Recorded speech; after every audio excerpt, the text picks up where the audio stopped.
Bonjour à toutes et à tous et bienvenue sur notre chaîne Carnet de jeux. Aujourd'hui, je vais vous présenter ma ludothèque et surtout donc les jeux que j'ai achetés par rapport à un mode solo. J'ai déjà fait une vidéo sur cette thématique-là l'année dernière. Je vous invite donc à aller la regarder parce que je vais pas présenter donc les mêmes jeux. Je ne vais pas faire un classement de mes jeux de société. Certains jeux, ça fait un petit moment que je n'y ai pas joué. Et d'autres, je les ai reçus donc assez récemment, donc j'ai pas encore eu l'occasion d'y tester. C'est vraiment une vidéo pour vous présenter voilà, les jeux avec un mode de solo. Je vais commencer avec négociateur prise d'otage. Donc ça fait partie des jeux que ça fait un petit moment que je n'ai pas joué. Karine donc a le jeu donc Final Girls qui est à peu près dans la même thématique. Le négociateur prise d'otage, c'est un jeu que j'ai beaucoup aimé et que je souhaite rejouer prochainement. Il faut juste que je m'organise pour pouvoir jouer entre guillemets à tous mes jeux. Donc j'aime bien en fait voilà, le côté un petit peu tension qu'il y a dans ce jeu-là. La prise de décision également qui est importante. J'aime aussi moi quand il y a des jets de dés, donc c'est vraiment un jeu voilà, qui me parle bien. Il y a plusieurs adversaires dans le jeu, donc il y a quand même une certaine rejouabilité qui est intéressante. Et après il y a d'autres extensions également qui sont sorties sur cette thématique-là. J'ai déjà fait une vidéo sur la chaîne, n'hésitez pas donc à aller la voir si ce jeu pourrait donc vous tenter. Pour rester à peu près dans la même thématique en termes de stress, même si là on est un petit peu au niveau au-dessus, il y a Mission Super Pas Possible. Donc est un jeu que j'ai reçu donc cette année. J'ai déjà fait donc plusieurs parties en solo. Donc c'est un jeu que il y a des dés. Donc c'est un jeu que j'apprécie par rapport à cette thématique-là. J'aime bien aussi l'effet un petit peu pression. Il faut se dépêcher donc pour jouer parce qu'on a un temps défini pour réussir à résoudre toutes les cartes sabotage. Après, pour le coup, je sais pas si c'est un jeu qui restera forcément dans ma ludothèque. Parce que voilà, j'ai fait quelques parties. Peut-être que j'y ressortirai de temps en temps, mais je sens pas vraiment de challenge derrière le jeu qui peut me pousser donc à forcément y rejouer. Et puis voilà, il n'y a pas forcément de différents défis. Il y a une petite difficulté qui est présente dans le jeu qui peut être croissante. Il n'y a pas vraiment de challenge en fait qui sont présents. Ça pour moi ça me manque un petit peu. Donc voilà, donc on va voir s'il reste dans ma ludothèque. Ensuite je vais vous parler donc donc pareil, Mission Super Pas Possible. Il y a une vidéo qui a été préfaite sur le jeu. Donc n'hésitez pas donc à aller la voir si besoin. Le suivant donc c'est Biomos, donc également une vidéo qui est présente. Donc Biomos, donc il y a un jeu qui est assez récent, qui est plutôt donc là dans le côté un petit peu détente. Donc pour l'instant je n'ai pas réussi à vaincre le boss en solo, donc c'est un jeu pour l'instant que je garde, tant que j'y arrive pas. Après j'apprécie beaucoup les différents plateaux dans le jeu qui apportent tous donc une mécanique de jeu similaire, donc ce qui fait qu'on n'est pas perdu, mais vraiment avec quand même des particularités qui font qu'on ne va pas forcément jouer de la même façon. Après, bon, c'est un jeu qui n'est pas complexe. Donc, si vous aimez les jeux assez simples à prendre en main, je vous conseille vraiment donc ce petit jeu-là. Ensuite, alors, je vous présente donc le Randonnion que j'ai acquis lors d'un financement participatif. Donc, c'est un jeu de Benjamin Rouquayrol. Alors Randonnion, j'avais testé la version prototype, j'avais beaucoup aimé en multi, j'avais fait aussi plusieurs parties en solo avec quelques retours donc pour l'auteur. Voilà, et là je crois que je n'y ai pas rejoué encore depuis que je l'ai eu. Donc il faut que je me penche dessus parce que j'avais vraiment beaucoup aimé le mode solo, même le mode multi aussi, mais là je vous parle plutôt du mode solo. Donc voilà, où en fait on part avec nos petits sacs à dos et puis on part à l'aventure et puis on va rencontrer plusieurs péripéties. On va avoir des choix qu'on va devoir faire, on va être confronté à la météo, confronté parfois à des blessures. Voilà, donc là c'est un jeu que j'ai beaucoup aimé et qu'il faut vraiment que je me repenche dessus voilà, pour voir un petit peu les différences qu'il y avait par rapport à la version prototype. C'est un jeu, peut-être que je vous ferai d'ailleurs une partie dessus en solo. J'ai déjà fait une partie, mais sur la version prototype, et ça commence un petit peu à dater, donc peut-être que je vais me lancer dessus pour vous montrer donc, le mode solo sur cette version définitive. Donc voici pour Randonnion. Ensuite, je vais vous parler d'un jeu que j'ai fait déjà beaucoup de vidéos sur la chaîne. C'est One Deck Donjon, donc j'ai adoré jouer la campagne en solo. Donc, pour l'instant, je n'ai pas encore fait l'extension. Je crois que c'est les quêtes d'artefacts également que j'avais téléchargé sur internet et que je n'ai pas également réalisé, qui apporte voilà, une autre campagne entre guillemets donc, à réaliser. Donc le temps que j'ai pas fait cela, je vais garder le jeu. Après, là, à voir si je garde ou pas, parce que je pense que je ne referai pas la mode campagne avec un autre personnage. Il y a plein de jeux qui existent. Refaire un jeu que j'ai réussi, pour moi, c'est pas quelque chose qui m'intéresse particulièrement. Donc là, je parle de la version standard, hein, ce que je n'ai pas fait encore, donc la version avec l'extension, avec le poison. Voilà, donc n'hésitez pas à aller voir nos vidéos sur la chaîne parce qu'il y en a beaucoup sur One Deck Donjon. Donc pareil, il y a des dés dedans et des choix à faire pour améliorer notre personnage. Le prochain, donc c'est Bonnie and Clyde que j'ai acquis dans un financement participatif. Donc là, c'est un peu pareil que Randonnion. J'avais testé la version prototype, j'avais fait quelques retours aussi. Enfin, j'aime bien moi tester les versions prototypes. Et, voilà. Et du coup, j'y ai pas encore rejoué. Donc pareil, il faut que je me repenche dessus, surtout que j'avais beaucoup aimé pour retester l'aventure de Bonnie and Clyde. Surtout, c'est vraiment pas simple du tout d'y gagner. Et puis là, j'aimerais bien également vous en présenter une partie définitive, car pareil, hein, il y avait une vidéo sur la chaîne avec la version prototype. Ensuite, donc, je vais vous parler de deux jeux que j'ai rachetés donc à Karine. Donc, La Mort aux Trousses. Donc, vous avez fait une partie donc sur la chaîne. Donc, cela, c'est un jeu qui est, enfin là, du coup, elle a joué au jeu et donc ça l'intéressait pas forcément de le garder. Donc, je lui ai donc racheté parce que pareil, c'est une mécanique qui va m'intéresser. Il y a un mode campagne, donc, voilà, qui me plaît particulièrement. Elle avait également acheté donc l'extension.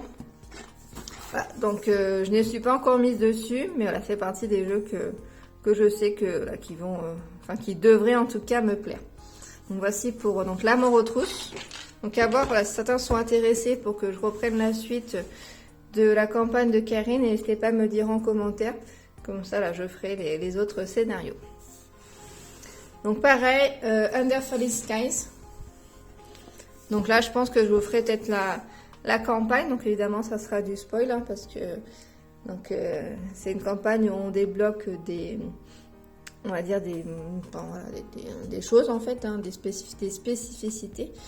Voilà, et quand on avance petit à petit donc dans l'histoire, on fait plusieurs choix, donc c'est pas forcément le même scénario que vous ferez, mais bon c'est quand même on va dire plus intéressant de découvrir du début à la fin. Donc là pareil, hein, c'est un jeu que j'avais joué un petit peu avec Karine, qui est pas forcément facile et il y a vraiment des choix importants. Il faut bien réfléchir au positionnement de nos dés pour ne pas se faire envahir après par les vaisseaux qui descendent. Et voilà, ce que j'apprécie bien moi, c'est le mode campagne qu'il y a en fait. Moi, s'il y a un mode campagne dedans, c'est les défis solo. C'est le genre de jeu que j'achète et que je teste volontiers. Ensuite, Boss in Space, qui est un jeu que j'ai depuis longtemps, trop longtemps. On avait fait une partie avec Karine, on n'avait pas trop adhéré en multi, en solo, donc j'ai fait quelques parties, mais pour l'instant j'ai pas réussi à vaincre l'adversaire, donc là il faut que je poursuis ma conquête de ce jeu. Après, je suis pas sûre que ce soit non plus un jeu qui m'emballe beaucoup, vu que j'y joue pas beaucoup en fait. Donc voilà, donc à voir Boss in Space, je sais que je revendrai pas avant d'avoir quand même testé davantage, parce que bah, voilà, ce serait quand même dommage, parce que le jeu me plaît quand même un petit peu. Mais voilà, à voir par la suite qu'il en devient donc de Boss in Space. Donc il y a plusieurs adversaires à vaincre, donc voilà, avant de le vendre, je vais pouvoir faire plusieurs choses et puis surtout j'ai envie quand même de réussir. Moi j'aime bien la difficulté, donc voilà. Mais je sais pas si c'est moi peut-être qui ai mal compris quelque chose ou si vraiment il est difficile. Autre jeu, donc l'île des prédateurs, donc avec un format beaucoup plus réduit. Donc c'était avec un autre jeu, donc c'est les deux seuls jeux que j'ai de cette collection-là, donc de micro-games. L'autre jeu, je ne l'ai pas gardé parce que je n'ai pas accroché du tout sur le jeu. L'île des prédateurs, au contraire, c'est voilà, j'ai vraiment apprécié qu'avec aussi peu de matériel, on puisse quand même réussir à faire un jeu qui fonctionne très bien, où les parties sont vraiment différentes d'une partie à l'autre dans la mesure où il va avoir une grande importance du positionnement des cartes de départ. Et ce qui fait voilà, qu'on va toujours devoir se casser la tête et réfléchir pour pouvoir réussir la chaîne donc, alimentaire sans se retrouver donc, en difficulté et échouer. Donc, l'île des prédateurs, pareil, hein, j'ai fait une vidéo en solo, j'ai fait aussi une vidéo sur mon avis sur le jeu. Donc n'hésitez pas à aller voir, cela peut vous intéresser. Donc, autre jeu Totemix, un jeu qui était également en financement participatif et que j'apprécie bien de par ses différents scénarios, niveau de difficulté, que ce soit pour le mode solo ou en multi. Et c'est un jeu que j'apprécie aussi très bien donc visuellement. Je trouve que c'est un jeu qui est vraiment beau, les tuiles sont vraiment de bonne qualité. Je vais vous montrer ça. Hop. Donc il y a des reflets sur les tuiles, je trouve qu'elles sont vraiment sympathiques. Donc pareil, n'hésitez pas à regarder ma vidéo d'une partie en solo que j'ai faite sur la chaîne, si cela peut vous intéresser. Ensuite, je vais vous parler de Black Hole. Donc Black Hole qui est un jeu de Youssef Fari et qui est un jeu donc un petit peu comment dire, c'est un jeu narratif. Et en fait, la particularité de Black Hole, c'est qu'on va faire différents voyages et on va avoir des morceaux d'informations concernant une histoire qui se passe, ça qu'on ne sait pas dans quel ordre c'est. Donc petit à petit, il faut qu'on recrée l'histoire pour pouvoir répondre à la suite aux différentes questions qu'il y aura donc à la fin du jeu. Coffee Ruster, donc là c'est un jeu purement solo, un jeu de torréfaction donc de café. Vous pouvez aussi voir donc une vidéo donc sur la chaîne. Et voilà, donc pareil, il y a différents niveaux de difficulté, différentes torréfactions que l'on peut faire. Normalement, si on fait en mode complet, on va en faire 3. Et selon le niveau qu'on a obtenu sur le premier scénario, on va du coup complexifier pour le deuxième ou simplifier si jamais c'était un petit peu difficile. Hop, donc voici pour Coffee Roaster.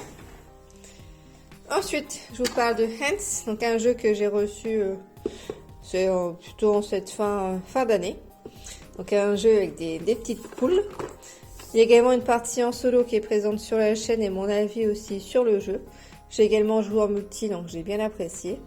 Et en solo, ce que j'aime bien, c'est que les parties s'enchaînent rapidement. Il y a plusieurs objectifs dans le jeu, donc ce qui fait que les parties vont être différentes sur l'objectif que l'on va tirer. Donc vraiment un jeu qui est aussi simple à expliquer, qui est facile donc à jouer. Le dernier donc que je suis en train de faire actuellement, c'est Welcome to the Moon, où je suis en train de faire donc la campagne. Je dois être au 4e ou au 5e donc scénario, je crois qu'il y en a 8 en tout. Et franchement là je m'amuse vraiment bien, je trouve que c'est bien fait, le fait que les feuilles soient plastifiées, je trouve ça vraiment sympathique. Et puis voilà, donc on fait des choix en fait à chaque scénario, ce qui fait que ça influence un petit peu sur la suite de la campagne. Donc j'ai pas encore débloqué les différents éléments qu'il y a dans la boîte. Je pense que je suis encore dans le scénario un petit peu didacticiel. Alors, donc je vous en dirai plus par la suite quand j'aurai déjà fini donc les 8 aventures. Donc c'est un flip and write. Ensuite, Golblivion. Donc j'ai fait très récemment 3 vidéos sur le jeu. Donc un jeu pareil en financement participatif. Un jeu de Jean-François Gauthier qui est également l'auteur de Dinoblivion et de Golblivion. Voilà, donc un jeu de double deck building avec donc de la course à la victoire et un petit peu de jeu de dés selon les cartes que l'on va jouer. Ouais, donc c'est la confrontation. Donc un jeu que j'ai bien apprécié jouer, un jeu là, qui est tout nouveau, qui est récemment sorti. Golblivion définitive édition. Donc l'année dernière j'avais le Golblivion l'ancienne édition, et là donc j'ai décidé d'acquérir également lors du financement participatif de Golblivion la nouvelle version de Golblivion qui dispose donc d'un mode campagne dont j'ai pas encore joué. Donc je vous en dirai plus donc par la suite. Mais j'avais vraiment adoré Golblivion. Et le dernier dont je vais vous parler c'est SOS Titanic, un jeu que j'ai acheté tout récemment que je n'ai pas encore joué. Donc c'est un jeu basé sur la thématique, je crois, du solitaire. J'avais plusieurs vidéos de différentes chaînes et j'ai trouvé ça intéressant. C'est un jeu qui se met en place facilement, les règles sont claires, pas trop prise de tête et c'est un type de jeu auquel j'aime bien donc jouer. Donc voici pour la vidéo des jeux solo que je dispose dans ma ludothèque, qui peuvent se jouer en solo parce qu'ils sont pas forcément tous en solo. N'hésitez pas vous à me dire en commentaire s'il y a d'autres jeux solo que je n'ai pas forcément présenté ici et qui serait intéressant que je découvre. Je suis pas trop jeu de pose vouillé, de jeu de tuiles.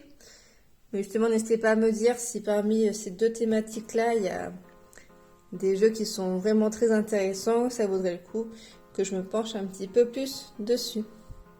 Sinon, donc n'hésitez pas à aller voir la vidéo que j'ai réalisée l'année dernière. D'ailleurs, parmi tous les jeux que j'ai présentés, il y a seulement 2 jeux que je ne dispose plus. Donc il y a Déméter, que j'ai beaucoup joué en solo, donc que j'ai revendu. J'ai fait les différents défis qui sont proposés. Et j'ai également vendu donc Parodin parce que c'est un jeu sur lequel je jouais très très peu. Et la mécanique des défis d'un point de vue un peu plus mathématique m'intéressait beaucoup moins. Et donc l'autre jeu, c'est Golblivion aussi, mais du coup là j'ai obtenu la nouvelle version, donc c'est entre guillemets un jeu que je dispose toujours. Voilà, donc en tout cas, merci d'avoir regardé la vidéo, n'hésitez pas à vous abonner si ce n'est pas le cas, et à laisser un petit commentaire, et à bientôt sur la chaîne.